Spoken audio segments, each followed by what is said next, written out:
From Today PH. Basically, for Comelec Chairman. Base po sa karanasan nyo, no, tsaka sa lawak ng kaalaman nyo sa eleksyon, ano po ba yung masasabi nyo? May mga data po ba tayo na tutugma or ilang porsyento ang katumpakan nito? Base, katumpakan ng ano, mga base doon sa bumoto versus doon sa hindi. If I may shortcut it, yung mga hindi nanloko or hindi nag-cheat, parang gano'n. Ilang porsyento po ba basically yung katumpakan ng kasi maraming issues sir eh. Gaya nung yung mga chips na, anyway, so that's my point. Thank you. Alam niyo po, madami siyempre mga laging akusasyon. Dito kasi sa ating bansa, wala kasi natalo, lahat nataya. Ayan. Kahit nasa Amerika, may gano'n na rin eh. Tapos ang manalo ulit, tumahimik naman eh. Diba? So, paano, nagsisimula po yan muna sa paano natin pagtitiwalaan ng isang proseso at sistema. Obligasyon po ni Comelec. Hindi obligasyon ng kahit na sino. Kapag si Comelec hindi nagpapaliwanag, kapag si Comelec ay tumatanggi na ilahat kung ano yung tamang proseso, paano nabibilang ang lahat ng boto, at paano kami na-arrive sa dapat na ma-proclaim, ay sa ating pong palagay, talaga hindi pagkakatiwala ng sistema. Kahit po sa ordinaryo nating buhay, kapag kayo mismong tao pinagpapaliwanag natin, ayaw magpaliwanag, alam na natin, kahit na maaaring totoo naman ang gustong sabihin, pero wala tayong natidinig, parang kasinungalingan yan. Kasi hindi mo maipakat. So, una, obligasyon namin yan. Doon sa tungkol sa, totoo ba talaga ang results o hindi totoo ang results? Madali po kasi akusahan na dapat si ganito nanalo dahil hindi po kasi sinuportan si ganito. Pero sa bandang huli po, ako na magsasabi sa inyo, halimbawa sa part ko, ano naman ang gagawin ko para dayain ko ang halalan? Sarap-sarap ng buhay ko na bilang practitioner. Hindi po patotoo yan po. Ako po bago ko na-appoint bilang Comelec, 85 isang congressman ang kliyente ko, 15 senador. Sipin po yung 38 governors at mahigit pong 200 mayor sa buong Pilipinas. Pupunta ko sa Comelec para mandaya lang. Hindi ba mas maganda yata nandun ka na sa practice na yon? Pero alam niyo po kaya ako pinasok yung public service dahil lang sa baka sakaling may maitutubig tayo ng mga mali. Hindi ko na muna tinignan yung nakaraan. Ayaw ko tingnan yung nakaraan kung talaga ba may dayaan or whatever. Ang gusto ko na lang po, sa pamamahala ba natin sa kasalukuyan, pwede bang itong timbangin at sukatin na sadyang mapagkakatiwalaan ang ating eleksyon? Hindi po ba? Yun po, yung mapagkakatiwalaan po ba?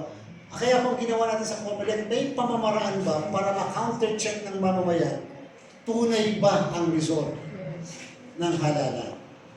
Lahat po ng mga ballot boxes na binubuksan sa kasalukuyan sa buong Pilipinas, na binibilang manually ang balota, lahat po yun ay tumugma sa result na piniprint ng makina.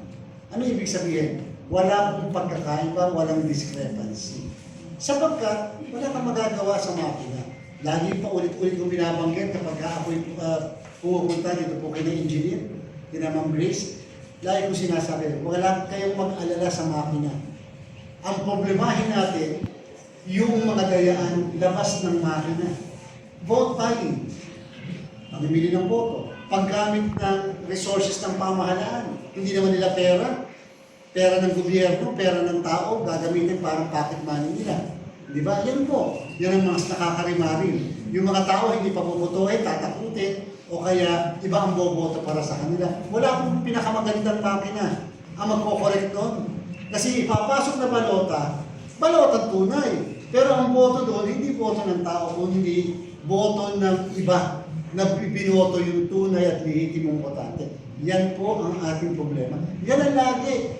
Ang hindi matanggap ng lahat, ang isa nagbigay ng 500, ngayon umaabot ng 5,000. Uuwi na lang ang mga mamamayan sa probinsya nila kasi mas malaki ang kita sa probinsya kaysa kikita sa isang araw.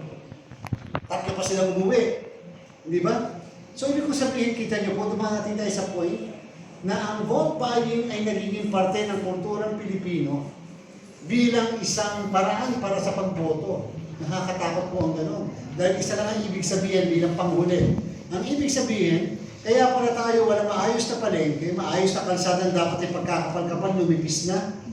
Kaya pala ang ating pong educational system ay palpak. Kaya pala tayo naghihirap at nagiging sapagkat binabawi sa atin yung mga ibinabili nila ng boto.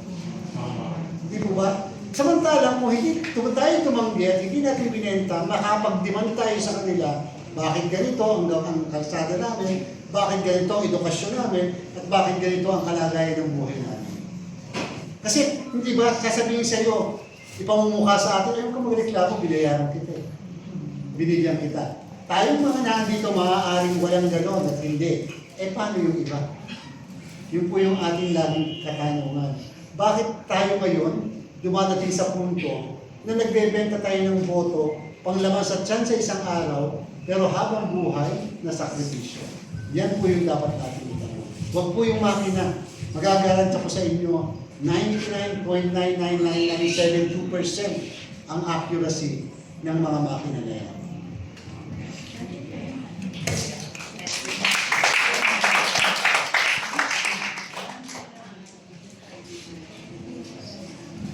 Good afternoon po.